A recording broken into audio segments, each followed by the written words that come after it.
Hello students, आप सभी का हमारे यूट्यूब चैनल में हार्दिक स्वागत है। आज के इस वीडियो में बात करने वाले हैं Kota university UG, PG, BEd, BEd MEd, MEd या जितने भी कोर्स आपके कोटा यूनिवर्सिटी में हैं उनके थर्ड सेमेस्टर के एग्ज़ाम फॉर्म कब से स्टार्ट हो सकते हैं और साथ में ही थर्ड सेमेस्टर का एग्ज़ाम फॉर्म कौन स्टूडेंट भर सकता है। क्या ऐसे स्टूडेंट भी सेमेस्टर थर्ड का फॉर्म भर सकते हैं जिनके फर्स्ट सेमेस्टर और सेकंड सेमेस्टर में बैक है। तो आप लोगों को बहुत सारी यहाँ पर शर्तें लगी हुई है, बहुत सारे ऐसे रूल हैं जिनको आपको फॉलो करना होगा, तभी जाकर आप लोग जो है थर्ड सेमेस्टर का फॉर्म भर सकते हैं। तो वीडियो पूरा देखिएगा और अगर आप चैनल पर नए हैं तो चैनल को सब्सक्राइब, वीडियो को लाइक और बेल आइकन ज़रूर दबा लीजिएगा। साथ में ही आप लोग टेलीग्राम, इंस्टाग्राम चैनल भी ज़रूर ज्वाइन कर लीजिएगा, ठीक है। तो चलिए बात करते हैं सबसे पहले थर्ड सेमेस्टर के फॉर्म कब से स्टार्ट हो सकते हैं। तो मैं आप लोगों को एक अनुमानित डेट बता सकता हूं कि कब तक आप लोगों के जो है सेमेस्टर के फॉर्म स्टार्ट हो जाते हैं, कब तक भर सकते हैं, ठीक है। जैसा कि आपको सभी को अच्छे से पता होगा कि फर्स्ट सेमेस्टर और थर्ड सेमेस्टर के एग्ज़ाम फॉर्म एक साथ ही स्टार्ट होते हैं। जिन भी बच्चों के फर्स्ट सेमेस्टर एग्ज़ाम में बैक आ जाती है तो वो थर्ड सेमेस्टर के साथ ही उनके बैक वाले फॉर्म भी स्टार्ट हो जाते हैं फर्स्ट सेमेस्टर के। तो आप थर्ड सेमेस्टर के साथ ही बैक के फॉर्म भी अप्लाई कर सकते हैं। आपको ये जानना बहुत ज़रूरी होगा कि कौन सी वो शर्तें हैं जिनको फॉलो करके ही आप लोग जो है थर्ड सेमेस्टर का फॉर्म भर सकते हैं। पहले आपको क्लियर बता दूं कि थर्ड सेमेस्टर के जो फॉर्म है, चाहे आप यूजी यानी कि बीए, बीएससी, बीकॉम कोई सा भी कोर्स आपका हो सकता है, या फिर एमए, एमएससी, एमकॉम हो, बीएड हो, एमएड हो, कितने भी कोर्स आपके हैं, कोई से भी कोर्स से अगर आप हैं और आप ये जानना चाहते हैं कि थर्ड सेमेस्टर के एग्ज़ाम फॉर्म कब से स्टार्ट होंगे, तो जल्द आप लोगों को थर्ड सेमेस्टर के एग्ज़ाम फॉर्म देखने को मिल सकते हैं। अगर आप लोग ये सोच रहे हैं कि अभी सेकंड सेमेस्टर का रिज़ल्ट नहीं आया तो कैसे फॉर्म स्टार्ट होंगे, तो सेकंड सेमेस्टर के रिज़ल्ट के आने के जस्ट आसपास ही आप लोगों को थर्ड सेमेस्टर के फॉर्म भी देखने को मिलेंगे। ये प्रोसेस साथ के साथ चलने वाला है। जैसे कि आजकल में रिजल्ट आएगा, आजकल में ही आप लोगों के एग्ज़ाम फॉर्म स्टार्ट हो जाएंगे थर्ड सेमेस्टर के, और जो फर्स्ट सेमेस्टर में जिनके बैक है उनके भी साथ में ही यहाँ पर एग्ज़ाम फॉर्म भरने में आते हैं, ठीक है ना। तो ये मान के चलिएगा कि ये जो अक्टूबर का महीना है, इस अक्टूबर के महीने में आप लोगों को फॉर्म शायद ही देखने को मिले। नवंबर के फर्स्ट वीक में आप लोगों को पूरी संभावना है कि फॉर्म स्टार्ट हो सकते हैं थर्ड सेमेस्टर के, तो आप लोग भर सकते हैं। अभी डेट बताना बहुत मुश्किल काम है। ये ज़रूर है कि नवंबर के फर्स्ट वीक में या नवंबर के मिड में कुछ क्लासेस के फर्स्ट वीक में स्टार्ट हो जाएंगे और कुछ के जो है आसपास ऐसे ही होगा, और रिज़ल्ट भी इसी दौरान आप लोगों को देखने को मिलेंगे। पहले रिज़ल्ट आ सकते हैं और साथ में ही आप लोगों के बीच में ही जो है फॉर्म भी स्टार्ट हो सकते हैं। ऐसा कहीं नहीं लिखा हुआ है कि पहले रिज़ल्ट आएंगे फिर जाके थर्ड सेमेस्टर के फॉर्म भरेंगे। ये तो आप अपने मन से बना सकते हैं, बाकी ऐसा कहीं पर भी नहीं लिखा हुआ है।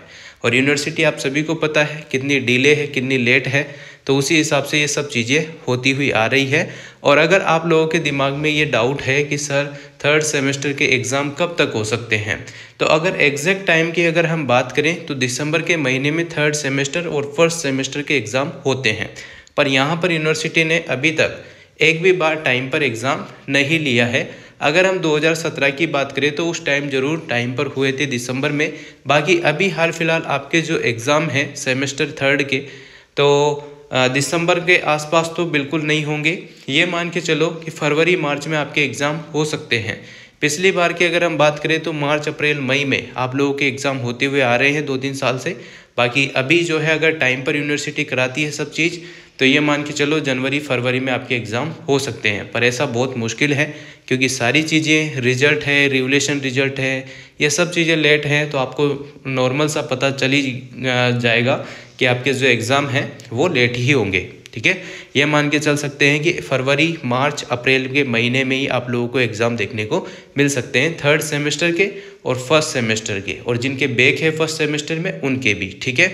अब हम बात कर लेते हैं कि वो कौन सी शर्तें हैं जिसकी बदौलत ही आप लोग जो है थर्ड सेमेस्टर में बैठ सकते हैं, थर्ड सेमेस्टर का एग्ज़ाम फॉर्म भर सकते हैं, एग्ज़ाम दे सकते हैं। तो ध्यान से सुनना मेरी इन बातों को, बहुत काम की है एक एक चीज़, ठीक है। देखो, अगर आपने फर्स्ट सेमेस्टर का एग्ज़ाम दिया, आपके फर्स्ट सेमेस्टर का रिजल्ट आ चुका है और आप उसमें पास हैं, PPROM लिखा हुआ आपके शो हो रहा है, पहली कंडीशन बता रहा हूँ। और दूसरा यहाँ पर जो देखो, पहली कंडीशन में यह है कि फर्स्ट सेमेस्टर में आप पास हैं सभी सब्जेक्ट में, जैसे आपके 4 पेपर लगते हैं, चारों में आप पास हैं तो बहुत अच्छी बात है। फिर उसी के बाद सेकंड सेमेस्टर में भी अगर आपके रिजल्ट आ गया है या आने वाला है और आप मान लो आपके 4 ही पेपर लगे और चारों में ही आप सेकंड सेमेस्टर में भी पास हैं, तो इस कंडीशन में आप लोग जो है थर्ड सेमेस्टर का फॉर्म भर सकते हैं। इसमें दूर दूर तक कोई दिक्कत नहीं है। अगर दूसरी कंडीशन पर बात करते हैं, अगर आपने फर्स्ट सेमेस्टर का एग्ज़ाम दिया, उसमें आपके 4 पेपर होते हैं, ठीक है, 2 पेपर में आप पास हैं और 2 में आपके बैक है। अब बैक आप पास हो गए तो बहुत अच्छी बात है रिवैल्यूएशन के दौरान। अगर नहीं हुए हैं और आपके बैक ऐसी की ऐसी है तो आप लोग जो है थर्ड सेमेस्टर के साथ उसका फॉर्म भर सकते हैं। पर यहाँ पर ध्यान दीजिएगा, जैसे सेकेंड सेमेस्टर भी आपका हुआ, उसमें मान लो आपके 4 पेपर फिर लगे, है ना, जिसमें से आपने 2 पेपर में तो अच्छे मार्क्स प्राप्त किए और 2 में आपके बैक है, आपने रिवैल्यूएशन कराया और फिर भी आप लोग पास नहीं हुए, यानी कि 2 पेपर आपके फर्स्ट सेमेस्टर में बैक के थे और 2 उसमें पास थे। सेकंड सेमेस्टर में भी 2 पेपर में आपके बैक थी और 2 में आप पास हैं, ठीक है।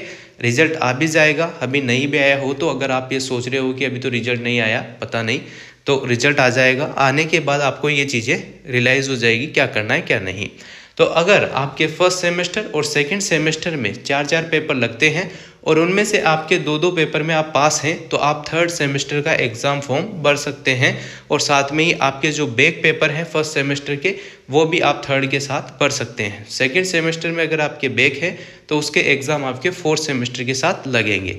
उसके पहले आप रिवैल्यूएशन का फॉर्म भर सकते हैं सेकंड सेमेस्टर के लिए, अगर उसमें पास हो जाते हैं तो बहुत अच्छी बात है, नहीं होते हैं तो फोर्थ सेमेस्टर जब आएगा आपका, उसके साथ उसके फॉर्म भरने में आ जाएंगे, ठीक है। ये बात भी आपकी क्लियर हो गई। 2 कंडीशन मैंने बता दी, पहले सेमेस्टर और दूसरे सेमेस्टर में अगर आप पास हैं तो आप थर्ड सेमेस्टर में जा सकते हैं। पहले और दूसरे सेमेस्टर में अगर आपके 4-4 सब्जेक्ट हैं और उसमें से आप 2-2 में, यानी कि 50% सब्जेक्ट में आप पास हैं, तो भी आप थर्ड सेमेस्टर का फॉर्म भर सकते हैं। अब हम बात करने वाले हैं ऐसे स्टूडेंट्स की जिनके अच्छे मार्क्स नहीं हैं। मान लो किसी स्टूडेंट के फर्स्ट सेमेस्टर में 4 पेपर होते हैं, 4 में से वो एक ही सब्जेक्ट में पास हो पाया है, 3 सब्जेक्ट में वो फेल हो गया है, और सेकंड सेमेस्टर में भी सेम यही कंडीशन है कि एक ही पेपर में पास हुआ है, 3 में वो फेल हो गया है, या 2 में पास हुआ है 2 में फेल हो गया है, या बैक आ गई है, तो उस कंडीशन में आप थर्ड सेमेस्टर का फॉर्म नहीं भर पाएंगे। यहाँ पर मतलब सीधा सा ये है कि आप थर्ड सेमेस्टर का फॉर्म तभी भर सकते हैं जब आपके फर्स्ट और सेकंड सेमेस्टर में अलग अलग 50-50% मार्क्स आ रहे हो, या आपने 50% सब्जेक्ट जो है पास किए हुए हो। जैसे 4 पेपर होते हैं तो 2 पेपर पास करना ज़रूरी है, फर्स्ट में भी और सेकंड में भी, है ना। तो इस प्रकार से आप लोग जो है थर्ड सेमेस्टर का फॉर्म भर सकते हैं। अदरवाइज़ अगर आपके मान लो चारों सब्जेक्ट में बैक है, फर्स्ट में सेमेस्टर में भी और सेकंड सेमेस्टर में भी, तो पहले आपको फर्स्ट सेमेस्टर के फॉर्म भरना है अभी वापस से। थर्ड के साथ ही जो बैक के पेपर हैं वो होते हैं फर्स्ट सेमेस्टर वालों के भी, बस यहाँ पर आप एक्स स्टूडेंट के तौर पर फॉर्म भरेंगे, ठीक है ना। इतना सा प्रोसेस हो जाता है, क्योंकि आपने पहले एग्ज़ाम दे लिया है तो आप एक्स स्टूडेंट हो चुके हैं। तो इस प्रकार से ये पूरा प्रोसेस रहेगा, तभी जाके आप लोग जो है थर्ड सेमेस्टर का एग्ज़ाम फॉर्म भर पाएंगे। अगर किसी भी बच्चे को ये चीज़ समझ में नहीं आई हो, या हो सकता है कि सर मेरे तो दिमाग से स्किप हो रही है, क्या बोला क्या नहीं बोला आपने, तो अगर आपको समझ में नहीं आ रही है तो आप इंस्टाग्राम टेलीग्राम पर भी मैसेज करके आराम से चीज़ें पूछ सकते हैं। पर याद रखना, बस एजुकेशन से संबंधित चीज़ें आप लोग पूछें, है ना। ज़्यादा इधर उधर की बातें आप करेंगे तो फिर आपको रिप्लाई देना बहुत मुश्किल काम हो जाएगा, क्योंकि बहुत सारे मैसेज वगैरह आते हैं। तो अगर आपको रियल में डाउट है तो ही आप लोग पूछें, अदरवाइज़ आप लोग कमेंट में भी पूछ सकते हैं।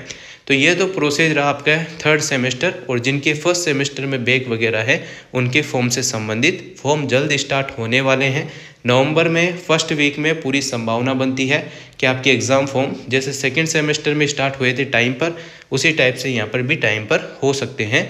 एग्ज़ाम कब होगा कब नहीं होगा वो बताना बहुत मुश्किल है, क्योंकि अभी फॉर्म आने के बाद ही थोड़ा आइडिया मिल पाता है। और जहाँ तक संभावना है आप लोगों के, अगर यूनिवर्सिटी उसी डिले वाले पर्पज़ से चलती है, लेट वाले पर्पज़ से चलती है, तो आपके एग्ज़ाम फरवरी मार्च अप्रैल के बीच में ही होंगे। ठीक है, मई तक जून तक रिजल्ट आएंगे, वही सीज चलेगी। तो और अगर टाइम पर यूनिवर्सिटी कराती है तो ये मान के चलो दिसंबर जनवरी लास्ट इसमें आपके एग्ज़ाम हो जाएंगे। अगर आप लोग ये सोचते हैं कि अगर आप ये सोचते हैं कि सर थर्ड सेमेस्टर के मोस्ट इम्पोर्टेंट क्वेश्चन बता दो, तो प्ले लिस्ट में आप लोगों को मिल जाएंगे। वही पुराने क्वेश्चन ही है, सिलेबस आपका वही रहेगा, कुछ भी चेंज नहीं होगा। हर बार नई वीडियो बनाने से भी कोई मतलब नहीं है।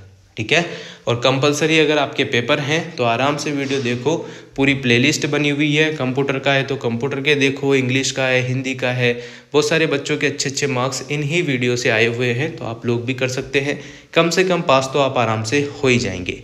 तो इस प्रकार से आप अपना असाइनमेंट विशेष ध्यान रखना, असाइनमेंट का, और साथ में ही ध्यान रखना मिड टर्म का, क्योंकि उनके मार्क्स आपको यूनिवर्सिटी देती है। कॉलेज वाले अब शायद मुश्किल ही देते हो। इंटरनल मार्क्स वगैरह मिल जाए तो बहुत अच्छी बात है, क्योंकि अभी जो मार्क्स मिल रहे हैं वो असाइनमेंट और प्रैक्टिकल फाइल और साथ में ही जो आपके मिड टर्म है उसके मार्क्स के हिसाब से आपको मिलते हैं। तो इन चीज़ों का विशेष ध्यान रखते हुए कभी भी हवाबाजी में बिल्कुल मत लेना कि असाइनमेंट तो ऐसे ही है वो जाएंगे। बहुत सारे बच्चों के AA लिखा हुआ है मार्कशीट में, एक साल बिगड़ जाता है, कोई मतलब नहीं है। तो इस वजह से अपने कॉलेज के अपने कॉलेज से बराबर संपर्क में रहिएगा, असाइनमेंट से, प्रैक्टिकल से संबंधित या फिर मिड टर्म से संबंधित, क्योंकि ये चीज़ें ऐसी है जो यूट्यूब पर आपको नहीं बताई जाएगी, ये आपको कॉलेज के थ्रू ही जानकारी मिलती रहेगी। तो अभी हाल फिलहाल के लिए यही कुछ था। तो उम्मीद करता हूँ आप लोगों को वीडियो अच्छी लगी होगी। वीडियो अगर अच्छी लगी हो तो like, comment, share and subscribe. Thanks for watching.